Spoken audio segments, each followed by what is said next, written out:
This is not chapter 1, but it is an introduction about the book and why the author has written this. So it's the author's story. On the final day of my sophomore year of high school, I was hit in the face with a baseball bat. As my classmate took a full swing, the bat slipped out of his hands and came flying toward me before striking me directly between the eyes. I have no memory of the moment of impact. The bat smashed into my face with such force that it crushed my nose into a distorted U shape. The collision sent the soft tissue of my brain slamming into the inside of my skull. Immediately, a wave of swelling surged throughout my head. In a fraction of a second, I had a broken nose, multiple skull fractures, and two shattered eye sockets. When I opened my eyes, I saw people staring at me and running over to help. I looked down and noticed spots of red on my clothes. One of my classmates took the shirt off his back and handed it to me. I used it to plug the stream of blood rushing from my broken nose. Shocked and confused, I was unaware of how seriously I had been injured. My teacher looped his arm around my shoulder and we began the long walk to the nurse's office across the field, down the hill, and back.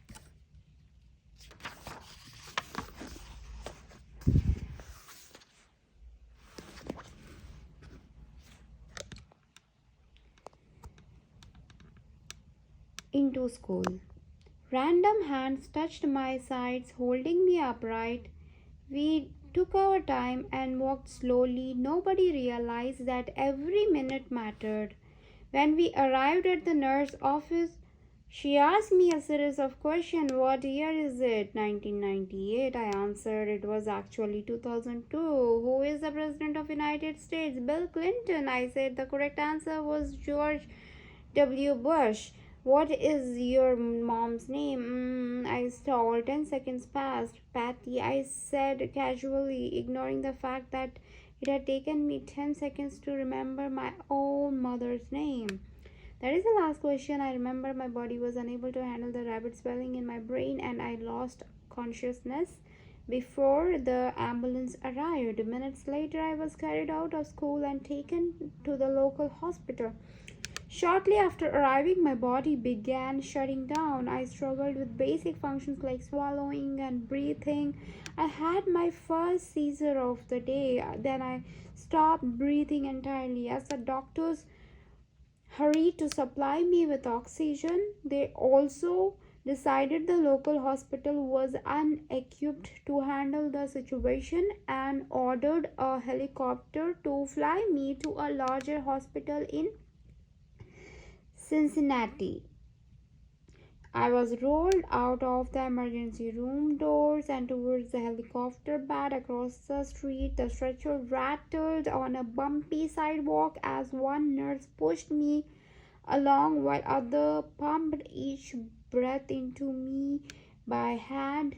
My mother, who had arrived at the hospital a few moments before, climbed into the helicopter beside me. I remained unconscious and unable to breathe on my own as she held my hand during the flight. Sorry, it's not a fight, it's flight.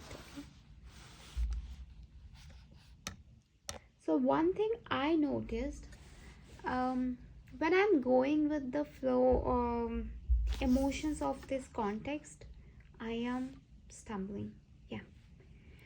So any perfect person who goes with the emotion, they stumble. Their mind is flowing with that emotion and they start to feel that emotion with what has been written here. So when that happens, we stumble. Shakiness happens in our mind and that also appears when we are reading. So when we give this task to AI tool, no emotions attached, no strings attached. It will just read the context with the perfect accent you have declared there. It will do its job. No emotions attached. I think emotions are just limited to humans. Whatever it is, but it's beautiful. I hope you guys agree with me. So, going ahead, while my mother rode with me in the helicopter, my father went home to check on my brother and sister and break the news to them.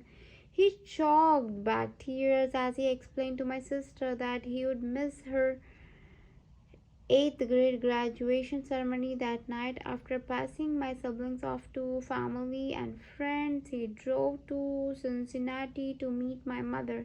When my mom and I landed on the roof of the hospital, a team of nearly 20 doctors and nurses sprinted onto the helipad and wheeled me into the trauma unit. By this time, the swelling in my brain had become so severe that I was having repeated post traumatic seizures. My broken bones need to be fixed, but I was in no condition to undergo surgery. After yet another seizure, my third of the day, I was put into a medically induced coma and placed on a ventilator. My parents were no strangers to this hospital. 10 years earlier, they had entered the same building on the ground floor after my sister was diagnosed with leukemia at age 3. I was 5 at the time. My brother was just 6 months old. After 2.5 years of chemotherapy, treatment, spinal taps, and bone marrow biopsies, my little sister finally walked out of the hospital happy, healthy, and cancer free. And now, after 10 years of normal life, my parents found themselves back in the same place with a different child. When I slept into coma, the hospital sent a priest and a social worker to comfort my parents. It was the same priest who had met them a decade earlier on the evening they found out my sister had cancer. As day faded into night, a series of machines kept me alive. My parents slept restlessly on a hospital mattress. One moment they would collapse from fatigue, the next they would be wide awake with worry. My mother would tell me later it was one of the worst nights mm, I have ever had. That's true. It sounds horrible. Mercifully, by the next morning, my breathing had rebounded to the point where the doctors felt comfortable releasing me from the coma. When I finally regained consciousness, I discovered that I had lost my ability to smell. As a test, a nurse asked me to blow my nose and sniff an apple juice box. My sense of smell returned, but to everyone's surprise, the act of blowing my nose forced air through the fractures in my eye socket and pushed my left eye outward. My eyeball bulged out of the socket, held precariously in place by my eyelid and the optic nerve attaching my eye to my brain. Oh my god, this is so painful to read. Oh my god. The ophthalmologist said my eye would gradually slide back into place as the air seeped out, but it was hard to tell how long this would take. I was scheduled for surgery 1 week later, which would allow me some additional time to heal. I look like I have been on the wrong end of a boxing match, but I was clear to leave the hospital. I returned home with a broken nose, half a dozen facial fractures, and a bulging left eye. Guys, the way he explained is so painful, and the person who had experienced all this is like, I cannot put them in words. Healing happens, but there will be so much of time involved in it. So having that said, that even this happened to me, not this level. Okay, I once fall down from a certain height on a rock and my lips were totally ruptured, and my one of my front teeth, the front two teeth, which are very important, right? One of my front teeth was getting loosened at that time, and I was scared that my tooth is going to fall off and how I'm going to fix it, because that's a big treatment. And I was totally clueless. I was like, I just moved inside my home. I just got up from there. I did not understand what happened in a fraction of second. Like the way he explained, in a fraction of second, he ended up with lots of fractures on his face and everything was broken. Yeah, same. Not that serious though. In a fraction of second, I was on the top, and in a fraction of second, I was on the ground, like on the soil with heat, stone heated on my face, and my lips were totally broken. My tooth was shaking. But after an hour, I did not make any movement from my side, like to my. I did not disturb my mouth. I was just silent. And after some time, the tooth got tightened. In a 1 2 hours, it got tightened back again. I was relaxed. Oh my god, I don't have a shaky tooth now. That's a big relief. After that, I had a 1 week to 2 weeks, like my lips were totally ruptured and it was like very bad. I was badly injured on my lips. That's bad. Who gets injured on lips here? But I had.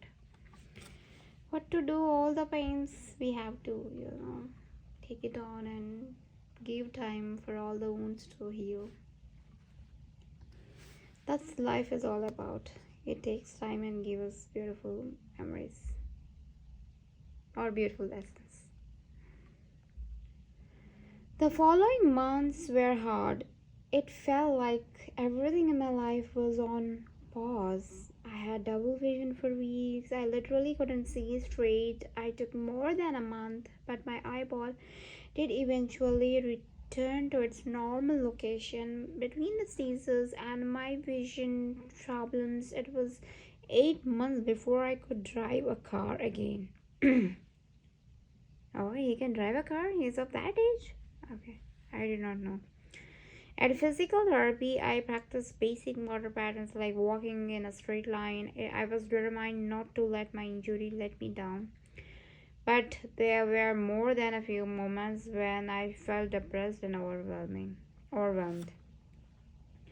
I became painfully aware of how far I had to go when I returned to the baseball field 1 year later. Baseball had always been a major part of my life. My dad had played minor league baseball for the St. Louis Cardinals, and I had a dream of playing professionally too.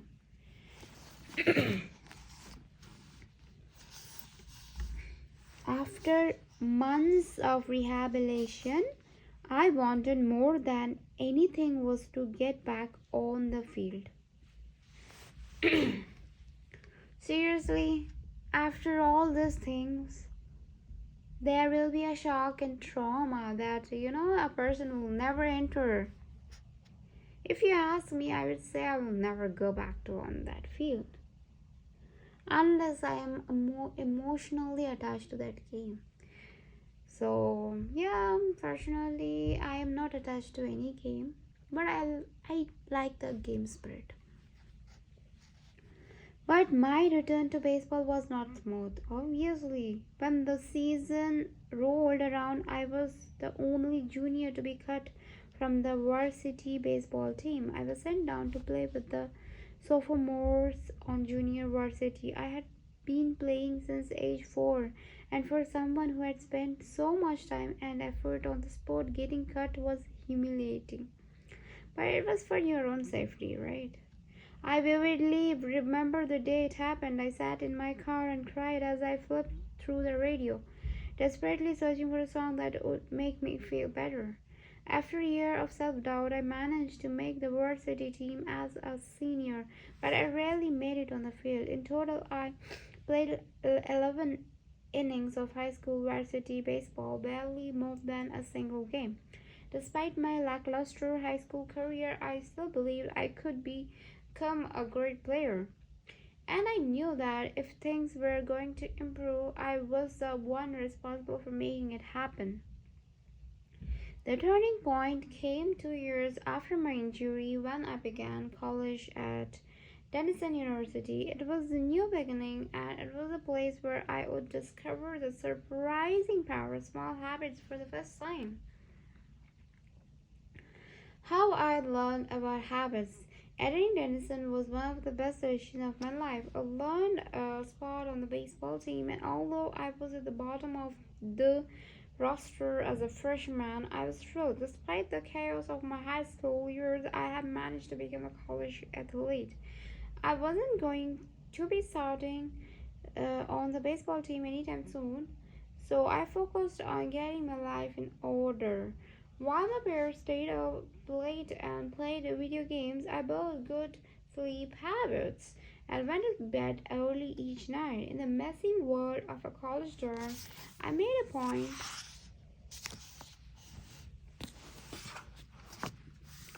keep my room neat and tidy.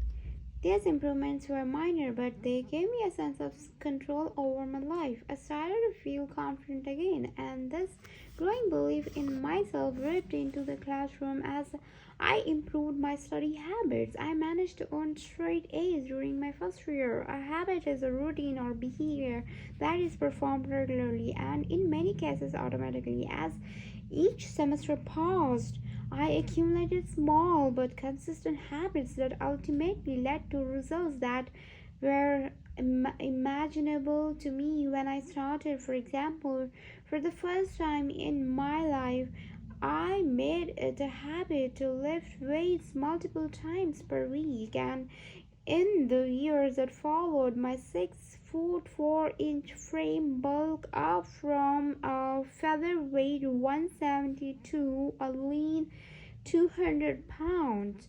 When my sophomore season arrived, I earned a starting role on the pitching staff. By my junior year, I was voted team captain, and at the end of the season, I was selected for the all conference team. But it was not until my senior season that my sleep habits, study habits, and strength training habits really began to pay off. 6 years after I had been hit in the face with a baseball bat, flown to the hospital, and placed into a coma, I was selected as a top male athlete at Denison University and named to the ESPN Academic All America team, an honor given to just 33 players across the country. By the time I graduated, I was listed in the school record books in 8 different categories. That same year, I was awarded the university's highest academic honor, the President's Medal. I hope you will forgive me if this sounds boastful, obviously. To be honest, there was nothing legendary or historic about my athletic career. I never end up playing professionally. However, looking back on those years, I believe I accomplished something just as rare. I fulfilled my potential and believe the concepts in this book can help you fulfill your potential as well. We all face challenges in life. The injury was one of mine, and the experience taught me a critical lesson. Changes that seem small and unimportant at first will compound into remarkable results if you are willing to stick with them for years. We all deal with setbacks, but in the long run, the quality of our lives often depends on the quality of our habits. The same habits, you will end up with the same results, but with better habits, anything is possible. Maybe there are people who can achieve incredible success overnight. I don't know any of them, and I am certainly not one of them. There wasn't one defining moment on my journey from medically induced coma to academic all American. There were many. It was a gradual evolution, a long series of small wins and tiny breakthroughs. The only way I made progress, the only choice I had was to start small. And I employed this same strategy a few years later when I started my own business and began working on this book. How and why I wrote this book. In November 2012, I began publishing articles in jamesclear.com. For years, I had been keeping notes about my personal experiments with habits, and I was finally ready to share some of them publicly. I began by publishing a new article every Monday and Thursday. Within a few months, this simple writing habit led to my first 1,000 email subscribers, and by the end of 2013, that numbers had grown to more than 30,000 people. In 2014, my email list expanded to over 100,000 subscribers, which made it one of the fastest growing newsletters on the internet. I had felt like an imposter when I began writing 2 years earlier, but now I was becoming known as an expert on habits, a new label that excited me but also felt uncomfortable. I had never considered myself a master of the topic, but rather someone who was experimenting alongside my readers. In 2015, I reached 200,000 email subscribers and signed a book deal with Penguin Random House to begin writing the book you're reading now. As my audience grew, so did my business opportunities. I was increasingly asked to speak at top companies about the science of habit formation, behavior change, and continuous improvement. I found myself delivering keynote speeches at conferences in the United States and Europe. In 2016, my articles began to appear regularly in major publications like Time, Entrepreneur, and Forbes. Incredibly, my writing was read by over 8 million people that year. Coaches in the NFL, NBA, and MLB began reading my work and sharing it with their teams. At the start of 2017, I launched the Habits Academy, which became the premier training platform for organizations and individuals interested in building better habits in life and work. Fortune 500 companies and growing startups began to enroll their leaders and train their staff. In total, over 10,000 leaders, managers, coaches, and teachers have graduated from the Habits Academy, and my work with them has taught me an incredible amount about what it takes to make habits work in the real world. As I put the finishing touches on this book in 2018, JamesClear.com is receiving millions of visitors per month and nearly 500,000 people subscribers to my weekly email newsletter. A number that is so far beyond my expectations when I began that I'm not even sure what to think of it.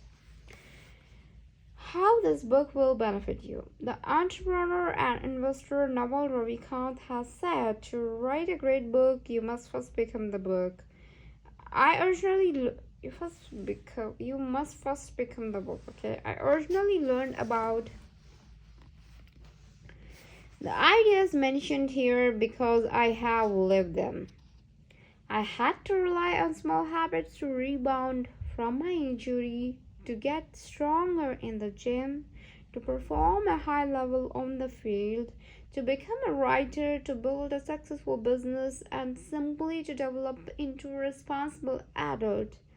Small habits help me fulfill my potential, and since you picked up this book, I'm guessing you would like to fulfill yours as well. In the pages that follow, I will share a step by step plan for building better habits, not for days or weeks, but for lifetime. While science supports everything I have written, this book is not an academic research paper. It is an operating manual. You will find wisdom and practical advice front and center as I explain the science of how to create and change your habits in a way that is easy to understand and apply. The fields I draw on, biology, neuroscience, philosophy, psychology, and more, have been around for many years. What I offer you is a synthesis of the best ideas smart people figured out a long time ago, as well as most compelling discoveries scientists have made recently. My contribution, I hope, is to find the ideas that matter most and connect them in a way that is highly actionable. Anything wise in these pages you should credit to the many experts who preceded me. Anything foolish, assume it is my error. Okay. The backbone of this book is my first step model of habits: cue, craving, response, and reward, and the four laws of behavior change that evolve out of these steps. Readers with a psychology background may recognize some of these terms from operant conditioning, which was first proposed as stimulus response reward by B.F. Skinner in the 1930s and has been popularized more recently as cue, routine, reward in The Power of Habit of Charles Duhigg. Behavioral scientists like Skinner realized that if you offer the right reward or punishment, you could get people to act in a certain way. But while Skinner's model did an excellent job of explaining how external stimuli influence our habits, it lacked a good explanation for how our thoughts, feelings, and beliefs impact our behavior. Our internal states, our moods, and emotions matter too. In recent decades, scientists have begun to determine the connection between our thoughts, feelings, and behavior. This research will also be covered in these pages. In total, the framework I offer is an integrated model of the cognitive and behavioral sciences. I believe it is one of the first models of human behavior to accurately account for both the influence of external stimuli and internal emotions on our habits. While some of the language may be familiar, I am confident that the details and the applications of the four laws of behavior change will offer a new way to think about your habits. Human behavior is always changing, situation to situation, moment to moment, second to second. But this book is about what doesn't change. It's about the fundamentals of human behavior, the lasting principles you can rely on year after year, the ideas you can build a business around, build a family around, build a life around. There is no right way to create better habits, but this book describes the best way I know. An approach that will be effective regardless of where you start or what you are trying to change. The strategies I cover will be relevant to anyone looking for a step-by-step system for improvement. Whether your goals center on health, money, productivity, relationships, or all of the above, as long as human behavior is involved, this book will be your guide. So that's all, guys, for today, and tomorrow we will do the chapters. Okay, yeah, so this book is like helpful as long as our life is there. So yeah, cool.